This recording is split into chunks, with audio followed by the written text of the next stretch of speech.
Phone tapping, phone tapping, phone tapping. మొత్తానికి ఈ phone tapping అంశం అనేది సక్సెస్‌ఫుల్‌గా సల్లబడ్డదని జెప్పొచ్చు. ఎందుకంటే మొత్తం రాష్ట్రం అంతా దుమారం లేపిండ్రు.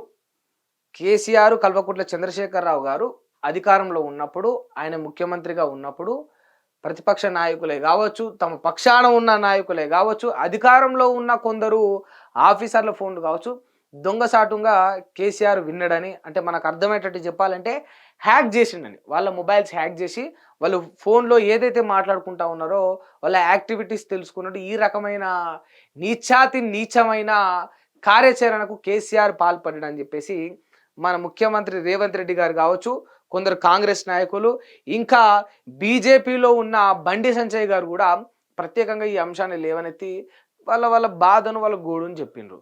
నా ఫోన్ కూడా విన్నాడు కేసీఆర్. రేవంత్ రెడ్డి, నువ్వు నిజంగా సీఎంవే అయితే నీకు నిజంగా కేసీఆర్ అంటే తెలంగాణ ద్రోహన్న భావనే ఉంటే నువ్వు కేసీఆర్ను ఫోన్ ట్యాపింగ్ అంశంలో బొక్కలో వేయాలి. ఎందుకంటే మన ఇద్దరు ఫోన్లు హ్యాక్ చేసి విన్నాడు. నీకు తెలుసా ముచ్చట, నాకు తెలుసని బండి సంజయ్ గారు కూడా ఇగో ఇంత కాన్ఫిడెంట్గా అన్నారు. మరి ఏమైంది ఈ ఫోన్ ట్యాపింగ్ అంశం? ఫోన్ ట్యాపింగ్ అంశం ఏమైంది? మామూలుగా ఒక సగటు వ్యక్తి ఫోన్ని ఎవరైనా హ్యాక్ చేస్తే తెలుసుకోవడం కష్టం. ఒక సగటు వ్యక్తి ఫోన్ని ఎవరైనా హ్యాక్ చేస్తే తెలుసుకోవడం కష్టం. ఎందుకు కష్టం అంటే ఆడు ఎక్కడి నుంచి చేసిండో తెలియదు, ఎవడు చేసిండో తెలియదు, వాడు ఏ సర్వర్లు వాడిండో తెలియదు, వాడు ఏ దేశంలో ఉన్నాడో తెలియదు. వీటన్నిటికీ మించి తెలుసుకునేంత శక్తి ఒక సామాన్య మానవుడికి ఉండదు. అంటే ఎగ్జాంపుల్ చెప్పాలంటే నేనే అనుకుంటే నా ఫోన్ ఎవడైనా హ్యాక్ చేస్తే ఆ చైన్ సిస్టమ్ని కనుక్కొని ఆడు ఎక్కడి నుంచి హ్యాక్ చేసినాడు, ఎవడు హ్యాక్ చేసినా, వాడి డీటెయిల్స్ ఏంది, ఐపీ అడ్రస్ ట్రేస్ చేసి ఆడు ఏమైనా వైఫై యూజ్ చేసినా, ఇంకేం డేటా యూజ్ చేసినా, ఎట్లా నెట్ బ్రౌజ్ చేసిండు, ఇవన్నీ తెలుసుకోవడానికి నాకున్న శక్తికి సరిపోదు. అది చాలా కష్టం అవుతుంది. ఇది నా వరకైతే. నాకు ఎవడు చేసిండో తెలియదు, తెలుసుకునే దానికి నాకు శక్తి కూడా లేదు. సో నేను తెలుసుకోలేనంటే ఒక అర్థం ఉన్నది. మీకు ఎవరు చేసిండ్రో తెలుసు. రేవంత్ రెడ్డి గారు స్వయంగా ఆయన నోటి నుండి అన్న మాట ఏమన్నాడు?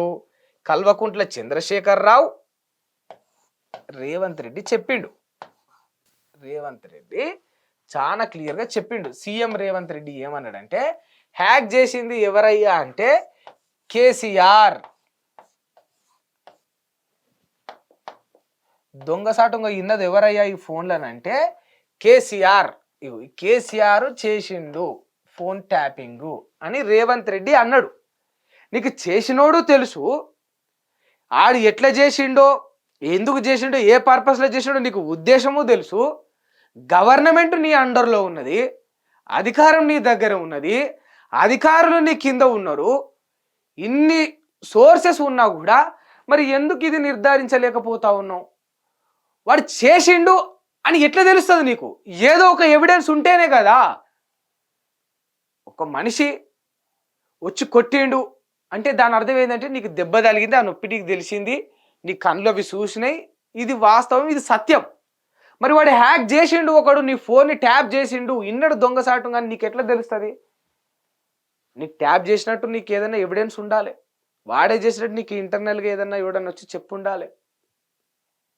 ఇవన్నీ ఉన్నప్పుడు మరి వెలికి తీస్తే అయిపోతుంది కదా, బయటకు పెడితే అయిపోతుంది కదా, ఆధారాలు బయట పెట్టి జైల్లో పెడితే అయిపోతుంది కదా. ఒక అంశాన్ని తీసుకొచ్చుడు, రచ్చరచ్చ చేసుడు, 2 రోజులు పండుగ చేసినట్టు. పండుగ ఉన్నప్పుడు చుట్టాలంతా గలగల ఇలగిలా పలపల ఆటలు కోస్తారు, అది కోస్తారు, ఇది కోస్తారు, మందు మటన్ చుట్టాలందరికీ కడుపు నిండా పెట్టి టెంట్ వేసి బాక్సులు పెట్టి మంచిగా దేవతకు మొక్కి ఇటొచ్చి తిని తాగి ఎగిరి ధూమ్ దుంకి చేస్తారు. ఇదంతా ఎన్ని రోజులు ఉంటుంది? ఒక 2 రోజులు 3 రోజులు ఉంటుంది. జాతర పండుగ అయితే, కొన్ని పెద్ద పెద్ద జాతరలకు ఒక 5 రోజులు ఉంటుంది. తర్వాత తెల్లారి చుట్టాలు అందరూ వెళ్ళిపోయినాక ఎట్లయితుంది, మళ్ళా అంత బోసిపోతుంది. ఇల్లు అంతా చూడంగానే బోసిపోతుంది. టెంట్ వాడు వస్తాడు, టెంట్ తీసుకుపోతాడు, చుట్టాలందరూ బ్యాగులు చదువుకుంటారు, నిన్నటి అన్నం కూర ఏమైనా ఉంటే బాక్సులలో పెట్టి పంపిస్తే తీసుకుంటారు, పోతారు, బోసిపోతుంది. వాళ్ళు ఇంటి లాదులు మిలుగుతారు, వాళ్ళు 3 4 ఉంటారు.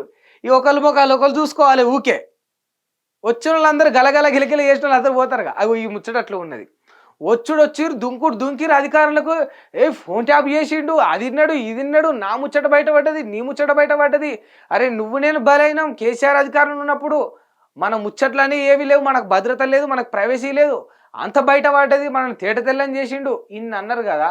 ఊరికి దుంకి అటు దుంకి ఇటు దుంకి కేసీఆర్ అని అదని ఇదని వాడిని పిలిపించి సీఐనని అదని ఇదని మొన్న ఒకరిని విచారణ చేసి ఎమ్మెల్యేలను విచారణ చేసి ఇన్ని చేసి ఏమైపోయింది మరి? ఇట్లా సాగదీస్తూనే ఉంటారు, గుంజుతానే ఉంటారు. గుంజి గుంజి గుంజి గుంజి ఆ తీగలో కాడ తెగిపోతాయి. తెగినప్పుడు ఇక మళ్ళీ నువ్వు గుంజనికి నీకు అవకాశం ఉండదు. తెంపడం కాదు కదా నీ ఉద్దేశం, తేల్చడం నీ ఉద్దేశం, నిర్ధారించడం నీ ఉద్దేశం. మరి అయితే బయట పెట్టు. ఇంకెన్ని రోజులు?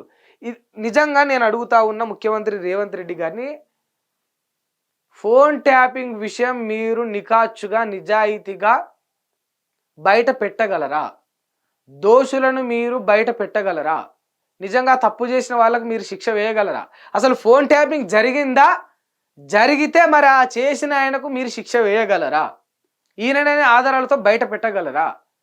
ఎందుకు ఇన్ని అంశాలు తెర మీదకి వస్తే కానీ తేల్చబడవెందుకు? ఏమైపోయింది ఈ అంశం చెప్పురి. ఏదైనా వచ్చిన కొత్తలు ఓ దుంకుడు, ఓ ఎగురుడు, మొత్తం ఆకాశాన్ని అందుకునే ప్రయత్నం. తీరా ఏడున్నా అని చూస్తే భూమి మీద కూడా ఉన్నాడు, మళ్ళా గుంత తవ్వుకొని గడికింతో లోపలికి పోతుంటాడు. ఇక గట్లుంటుంది గిల్లు వ్యవహారం, రాజకీయ వ్యవహారం. ఒక అంశాన్ని నువ్వు తెర మీదకి తీసుకొచ్చినావు, గిట్లయింది ఈ కథ.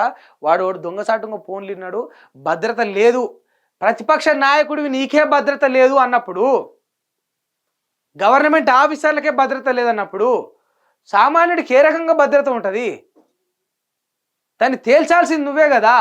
తప్పు చేసిన వాడు శిక్ష వేస్తేనే కదా రేపు సామాన్యుడు దర్జాగా పండుకునేది, దర్జాగా తిరిగేది, దర్జాగా ధైర్యంగా ఉండేది. ఎవడిస్తాడు ఆ ధైర్యాన్ని? మీ ఫోన్లకే భద్రత లేకుండా మీరు ప్రతిపక్షంలో ఉన్నప్పుడు ఇబ్బందులు పడ్డారు అన్నప్పుడు, మీరు అధికారంలోకి వచ్చి మీరు ముఖ్యమంత్రులై కూడా వాటిని తేల్చకపోతే ఇక ప్రజలు ఎట్లా నమ్ముతారు? మీరు రేపు ఏదన్నా విషయాన్ని తీసుకొచ్చి చెప్పినా కూడా ఎట్లా నమ్ముతారు?